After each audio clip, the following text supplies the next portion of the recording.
नमस्कार, मैं आनंद कुमार। रात के तकरीबन 1:15 बज रहे हैं। तो हम इस वक्त पटना के गांधी मैदान में मौजूद हैं। उस गांधी मैदान में जहां पर आज बीपीएससी के छात्र कड़ाके की ठंड में आसमान के नीचे एक पतली सी चादर ओढ़े हुए तपस्या कर रहे हैं, सरकार से अपने हक, अपने अधिकार की मांग कर रहे हैं। बीपीएससी के छात्र लगातार आंदोलनरत हैं और उस आंदोलन को अब कहीं न कहीं राजनीतिक रूप भी देने की कोशिश की जा रही है। ऐसा मेन स्ट्रीम मीडिया में लगातार देखने सुनने के लिए मिल रहा होगा। तो सरकार क्या चाह रही है, छात्र क्या चाह रहे हैं, इन तमाम आंदोलन के बीच में कई ऐसी वारदात हुई जिसके बारे में जिक्र जो है वो अभी हम नहीं करेंगे। विद्यार्थी की मौत हो गई, कुछ ने सुसाइड कर लिया, कुछ अस्पताल में भर्ती हुए, लाठी चार्ज हुआ। मतलब सुशासन बाबू के सरकार के राज में, सुशासन बाबू की जो सरकार चल रही है उस राज में कई प्रकार के ऐसे कारनामे हुए जो कहीं न कहीं सवालिया निशान खड़ा करती है कि क्या वाकई में सुशासन बाबू की सरकार बिहार में सुशासन खुद को कहलाने योग्य है। तो इन तमाम बातों पर हम चर्चा करेंगे। क्या नाम हुआ भाई आपका? मेरा नाम आशुतोष कुमार मंगू पड़ेगा। कहाँ के रहने वाले हैं? मैं आरा का रहने वाला हूँ। आड़ा के रहने वाले हैं। कितने दिन से पटना में हैं? नहीं, पटना में तो मैं 29 तारीख को आया था, जब प्रशांत जी ने छात्र संसद बुलाया था, और मैं कल परसों आया था यहाँ पे। अच्छा। आज रात को रुका हूँ यहाँ पे। तो बीपीएससी की तैयारी कर रहे हैं या फिर नेता टाइप के हैं? नहीं, नेता टाइप का। बिहार में कहावत है कि हर घर में नेता है। चाणक्य की धरती है तो बिहार में नेता, तो बिहार के लोगों के खून में राजनीति बसी हुई। बिल्कुल ये बात सही है, लेकिन मैं एक छात्र भी हूँ और नेता की तैयारी वाली ऐसी कोई बात नहीं है। मैं एक छात्र हूँ और पहली बार बीपीएससी का एग्ज़ाम दिया हूँ। एग्ज़ाम दे दिए? जी। कैसा गया एग्ज़ाम? एग्ज़ाम तो सभी का सही ही गया था सर, लेकिन एग्ज़ाम में जो क्वेश्चन का लेवल था वो इतना हल्का था कि वो जो कट ऑफ का लेवल होगा वो मतलब हाई, बहुत हाई जाएगा। तो मुझे नहीं लगता कि वो हमारे जैसे साधारण लड़कों का एग्ज़ाम बिना सेटिंग पे मतलब उसको किया जा सकता है। वो सेटिंग वाली बात हो जा रही होगी। मुजफ्फरपुर मेरा एग्ज़ाम पड़ा था। अच्छा, सेंटर कहाँ पड़ा था? मुजफ्फरपुर में। मुजफ्फरपुर में ही सेंटर पड़ा था। ये बताइए कि आंदोलन की जो शुरुआत हुई थी, चूँकि ये आंदोलन अब थोड़ा सा जो है इसे कहा जा सकता है कि यह आंदोलन अब पुराना हो गया। यह आंदोलन की शुरुआत नॉर्मलाइजेशन को लेकर के हुई थी, जिस पे कहीं ना कहीं सरकार को झुकना पड़ा। अब जो है वही आंदोलन री एग्जामिनेशन की मांग कर रही है। तो नॉर्मलाइजेशन को लेकर के कहीं ना कहीं जब आपकी मांगे पूरी हो गई तो फिर री एग्जामिनेशन की बात जो कही जा रही है, ये कहाँ तक, इसमें क्या है? नहीं, देखिए, जो नॉर्मलाइजेशन की आप बात कर रहे हो वो तो कदाचित सही बात नहीं थी, कि आप किसी अलग अलग छात्रों को अलग अलग क्वेश्चन पेपर नहीं दे सकते हैं। ये हमारे साथ नाइंसाफ़ी की बात हो जाएगी। तो ये तो एक पक्ष है उनका, मतलब कि हमें चाहिए ही चाहिए, तो पहले से था। लेकिन भैया जब परीक्षा में धांधली होगी तो री एग्ज़ाम तो करना पड़ेगा ना सर। वैसे हम लोग लाइब्रेरी में सर नीचे झुका के लगातार पढ़ रहे हैं, कब तक पढ़ेंगे आप बताइए। एक तो मतलब पहली बार बिहार में मुझे लग रहा है कि मुझे इसके बारे में ज़्यादा जानकारी नहीं है, लेकिन जितना ज़्यादा मैं जानता हूँ तो मतलब ज़्यादा सीट आया है। पहली बार 2035 का तकरीबन सीट था, पहली बार इतना सीट आया है। तो भैया ये भी बिक जाए तो बताइए, सही बात नहीं है ना। कितना दिन कहाँ से संदेह हो रहा है कि सीटें बिक रही हैं? आखिर क्लू कहाँ से मिल रहा है? क्लू वाली बात, अगर आप जो बीपीएससी ने हमें प्रोवाइड करवाया था, व्हाट्सअप नंबर था जी। तो वहाँ पे लगातार लड़के मैसेज कर रहे थे। कुछ हमारे साथी भी हैं, उनका भी मैसेज अगर आप चाहेंगे तो मैं आपको दे सकता हूँ उनसे मंगवा कर। दूसरी बात आपने कहा तो यही बापू सभागार, जो बापू सेंटर है, ये तो सरकार दोबारा एग्जाम करवा रही है, तो कहीं ना कहीं तो गलती हुआ है भैया। तो ये गलत बात है कि नहीं है? अभी तो हो सकता है कि छात्रों के दबाव की वजह से सरकार को यह निर्णय लेना पड़ रहा है। नहीं, छात्रों की दबाव वाली कोई बात नहीं थी। अगर आप उसको देखोगे तो जो 13 तारीख का एग्ज़ाम हुआ था तो 16 तारीख से छात्र बैठे थे। 17-18 तारीख को ये बात कह दी गई है कि दोबारा री एग्ज़ाम करवाया जाएगा इस सेंटर पे। तो दबाव तो 2 दिन में आएगा नहीं भैया। गर्दनी बाग में कौन छात्र आंदोलन कर रहा है? कभी गर्दनी बाग जाके आप नोटिस कीजिए, इतना कचरा रहता है गर्दनी बाग में। एक दिन वहाँ पर आप नहीं एग्जिस्ट कर सकते हो। सरकार का वहाँ से कोई छात्रों का दबाव से नहीं हुआ है सर। ये सरकार पहले मतलब थोड़ा बहुत दबाव हो सकता है, मैं ये बात मानता हूँ, लेकिन कहीं ना लाठी चार्ज जो हुआ था वो तो कहीं ना कहीं वो जो लाठी चार्ज हुआ पटना पुलिस के द्वारा, जो बीच सड़कों पर छात्रों को पीटा गया, छात्राओं को पीटा गया, तो इस प्रकार की जो हरकतें हुई तो वो तो कहीं ना कहीं गर्दनी बाग के ही आंदोलन से शुरुआत हुई थी। बिल्कुल ये बात सही है कि वो गर्दनी बाग से, लेकिन आप वो आंदोलन वो री एग्जाम के लेकर ही था सर। वो पूरा बिहार में बीपीएससी को लेकर एग्जाम के था। वहाँ जब छात्र जा रहे थे बीपीएससी, जो बीपीएससी अध्यक्ष हैं उनसे मिलने, तो इस बात पे वहाँ पे डंडा चली थी। तो पूरा बिहार के सेंटर पर एग्जाम करने के लिए मांग किया जा रहा था जी। तो वो बात पे ना डंडा चली थी भैया। उसके बाद जब वहाँ पे डंडा चली तब वहाँ पे मतलब जो राजनीतिक से जुड़े हुए लोग हैं, चाहे वो पप्पू यादव जी आए थे, खान सर भी आए थे, रहमांशु सर भी आए थे, रोशन सर भी आते रहते हैं, प्रशांत जी आए थे, तो उसके बाद शिक्षकों पर भी लाठी चली। बिल्कुल सभी पे लाठी चली है, शिक्षकों पर भी लाठी चली है, छात्रों पर भी लाठी चली है। तो इसके बाद देखिए अब क्या होता है। प्रशांत जी हमारे साथ बैठे हैं और नेता आते रहते हैं। ये पॉलिटिकल मंच नहीं है, बिल्कुल ये एक पॉलिटिकल।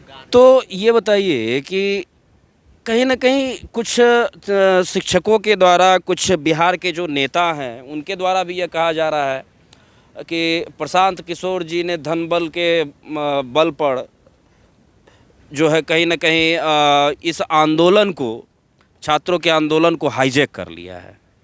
क्या है इसकी सच्चाई? नहीं, वो एक गार्जियन के रूप में काम कर रहे हैं, हमारे एक गार्जियन के रूप में काम कर रहे हैं, जो दिशा निर्देश मार्गदर्शन के रूप में काम कर रहे हैं।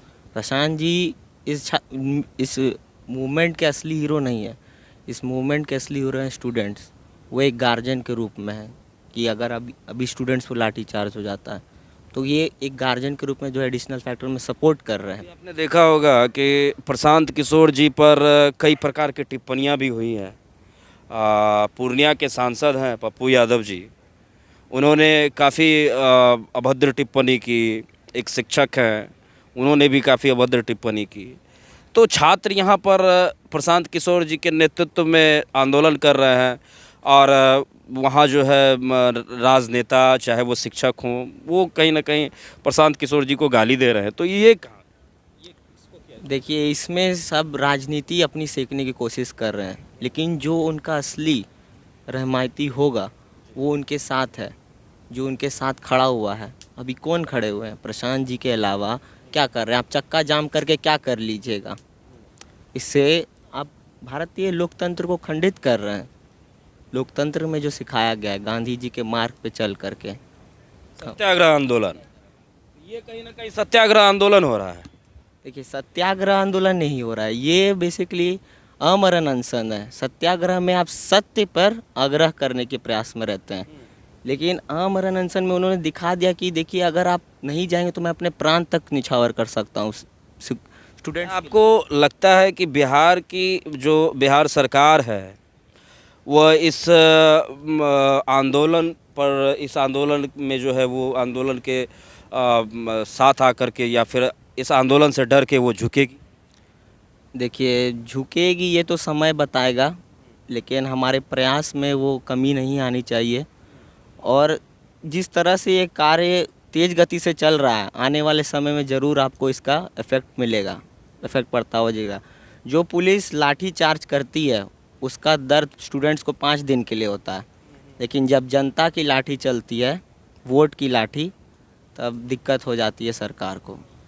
निश्चित तौर पर एक बहुत ही बड़ा जो है इन्होंने मैसेज दिया है कि पुलिसिया लाठी जब चलती है छात्रों के ऊपर तो वो कहीं ना कहीं 5 दिन का दर्द होता है, लेकिन इतिहास के पन्ने में वह आंदोलन भी दर्ज हो जाता है जिस आंदोलन पर लाठी चार्ज होती है।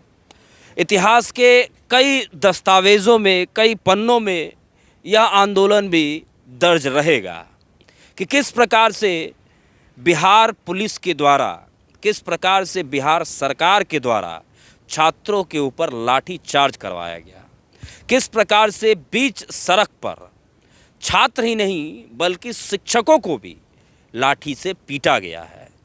यह कहीं न कहीं आने वाले वक्त में इतिहास के पन्ने में दर्ज रहेगा। एक और भाई साहब हैं यहाँ पर, थोड़ी सी बात हम उनसे भी करेंगे। बैठे बैठे हमारी बात जो है सुनते सुनते शायद आपको नींद भी आ गई होगी। क्या नाम हुआ आपका? अनिल कुमार होगा। इसको थोड़ा सा, हाँ, कहाँ से हैं? पूर्वी चंपारण से। पूर्वी चंपारण से हैं। क्या मुद्दा है आप लोगों का? प्रोटेस्ट जारी रहेगा? कब तक रहेगा? क्या चाहते हैं आप लोग? री एग्ज़ाम। एग्ज़ाम चाहते हैं। पहले तो आप लोगों ने नॉर्मलाइजेशन की बात की, अब सरकार जब इस पर कहीं ना कहीं झुक गई है तो फिर री एग्ज़ाम की बात कर रहे हैं। क्यों, आखिर कहाँ पर आप लोगों को संकोच हो रहा है? क्या अपना भविष्य में खतरा बुझा रहा है आप लोगों को? देखिए, मान लीजिए कि आज बीपीएससी का क्वेश्चन लिख हुआ है, कल बिहार पुलिस का होगा, आगे चलकर एसएससी का क्वेश्चन लिख हुआ, कहीं ना कहीं आज बीपीएससी तक सीमित नहीं रह जाएगी। मैंने सरकार तो ये मानने के लिए तैयार ही नहीं है क्या कि कोई किसी प्रकार का कोई क्वेश्चन लीक हुआ है? नहीं, क्वेश्चन जब मैंने एग्ज़ाम में क्वेश्चन नहीं लिख हुआ है तो फिर कहीं ना कहीं री एग्ज़ाम क्यों लिया गया सरकार की वजह से, क्यों कैंसिल किया गया? अगर री एग्ज़ाम लिया गया तो कहीं ना कहीं एग्ज़ाम में धांधली हुआ है। तो आप लोग संपूर्ण बीपीएससी का जो है मतलब जहाँ पूरे बिहार में जो है मतलब फिर से री एग्ज़ाम की मांग कर रहे हैं? जी, एकदम पूरे। भैया आपने तो एग्ज़ाम दे दिया ना, एग्ज़ाम कैसा गया था? एग्ज़ाम अच्छा था मेरा, मैं ये बात मान रहा हूँ, लेकिन फिर भी आप जो है री एग्ज़ाम चाहते हैं? बिल्कुल मेरी एग्ज़ाम चाहता हूँ भैया। ये सिर्फ बीपीएससी की बात नहीं है। आप एक बात बताइए, मेरा एग्ज़ाम अच्छा गया नहीं गया वो तो एक अलग फैक्टर है, वो तो मेरे ऊपर डिपेंड करता है। लेकिन अभी जो बापू सभागार के बाद जो 22 सेंटर पर एग्ज़ाम हुए थे जी। वो तो उनका क्वेश्चन का लेवल हमसे डाउन था। ये बात कहीं ना कहीं आप जाके उन छात्रों से पूछ लीजिए। उनका कई प्रकार के क्वेश्चन सोशल साइट पर जो है दौड़ भी रहे हैं, सोशल मीडिया में जो है वायरल भी हो रहे हैं। भैया नॉर्मल क्वेश्चन थे कि बिहार का शोक किसे कहा जाता है, कोई क्वेश्चंस होते हैं, चंपारण बच्चा भी जानता है कि बिहार की शोक नदी जो है वो कोसी नदी को कहा जाता है, चंपारण सत्याग्रह के बारे में आप पूछ रहे हो, कोई उसका मैटर ही नहीं। तो बताइए, आपकी 2000 सीट ही है, 18,000 12,000 लड़के वहाँ पे दोबारा एग्ज़ाम दे रहे हैं, उसके बाद वो पीटी में जाएंगे, मेंस में जाएंगे, तो फिर हम कहाँ जाएंगे फिर भैया? आप बताइए ना। सिर्फ ये बीपीएससी री एग्ज़ाम की मांग नहीं है, ये लगातार हो रहे हर परीक्षा में पेपर लीक, पहले पैसा दे देना, उसके बाद एग्ज़ाम लेट से करवाना। अभी मैं आपको एक बात बता रहा हूँ, 2022 के तकरीबन मैं सितंबर अक्टूबर में एक फॉर्म भर रखा था प्यून का, ये प्यून आता है कोर्ट वाला फॉर्म, उसका आज तक एग्ज़ाम नहीं हुआ है भैया, आज तक उसका एग्ज़ाम नहीं है। क्या कब आपने फॉर्म भरा था? उस 2022 में फॉर्म भरा था मैंने और सितंबर। कितने छात्र उसके वो फॉर्म भरे होंगे? मुझे लगता है तो नहीं भरेंगे, तो कम से कम वो छात्र, अगर आप उसका प्यून का सीट का अनुमान है तो कम से कम 1.5-2 लाख छात्र फॉर्म भरे होंगे। कितने सीट पर बहाली थी? बहाली थी 6,000 सीट पे। 6,000 सीट पर बहाली थी और 2 से 2.5 लाख स्टूडेंट ने। अभी तक एग्ज़ाम नहीं हुआ है भैया। वो अब बताइए, कहीं ना कहीं ये समझने वाली बात है कि स्टूडेंट जो फॉर्म के नाम पर जो फीस भर रहे हैं, उस फीस की मोटी रकम कहीं ना कहीं सरकार छात्रों से पहले ले रही है, लेकिन एग्ज़ाम नहीं हो रहा है, ना ही उसकी कोई सूचना प्राप्त हो रही है। जैसा कि ये भाई साहब बता रहे हैं कि प्यून का 6,000 प्यून क्लर्क की नौकरी के लिए तकरीबन 2 से 3 लाख छात्रों ने आवेदन दिया, फॉर्म भरा, और इस फॉर्म का पैसा किसके पास गया? स्टेट गवर्नमेंट के पास, लेकिन एग्ज़ाम नहीं हुआ है। आज इस पर चर्चा भी नहीं हो रही है। आप बताइए कि वो फॉर्म भरने में आपको कितना पैसा लगा था? भैया 750 रुपया फीस था। 750? 750 रुपया फीस था। उसमें ऑनलाइन करवाते समय वो जाति ले रहे थे, ये ले रहे थे, निवास ले रहे थे, उसका अलग खर्च। तो ये 750 रुपया कहाँ है आपका? वो तो स्टेट गवर्नमेंट के पास है। 750 रुपया से उन्हें जो वो उनके पार्टी फंड में जाएगा, वो पार्टी फंड में जाएगा। अभी भी बीपीएससी के एग्ज़ाम में क्या हुआ है, जो धांधली हुई है, इनसे आने वाले चुनाव में पैसे की ज़रूरत पड़ेगी तो पार्टी फंड में जाएगा पैसा। देखिए, बिहार में कई प्रकार की योजनाएं चलती हैं, उन योजनाओं की बात हम नहीं करेंगे, लेकिन कहीं ना कहीं जितनी भी योजनाएं चलती हैं, उन योजनाओं की हकीकत यह है कि एक मोटी रकम सरकार के हाथों में जाती है उन योजनाओं के माध्यम से, लेकिन फिर भी उन सब चीज़ों से जब सरकार का दिल नहीं भरता है, मन नहीं भरता है, तो लगते हैं छात्रों को लूटने के लिए। तो आज अभी इतना ही, आंदोलन जारी रहेगा और हमारी ग्राउंड रिपोर्ट भी लगातार जारी रहेगी। हम इस वक्त पटना के गांधी मैदान से ये तस्वीर आपको दिखा रहे हैं। रात के अब तकरीबन 1:05 हो चुके हैं और आप देखिए कि यहाँ पर जो है लोगों का आना जाना अभी लगातार जारी है। न जाने कितने समय तक यह आंदोलन चलेगा, इस बात की कोई जानकारी नहीं है। लेकिन यहाँ पर पटना के गांधी मैदान में जो आंदोलन चल रहा है, उस आंदोलनकारी में प्रशांत किशोर का नाम शामिल हो चुका है। बहुत बहुत धन्यवाद।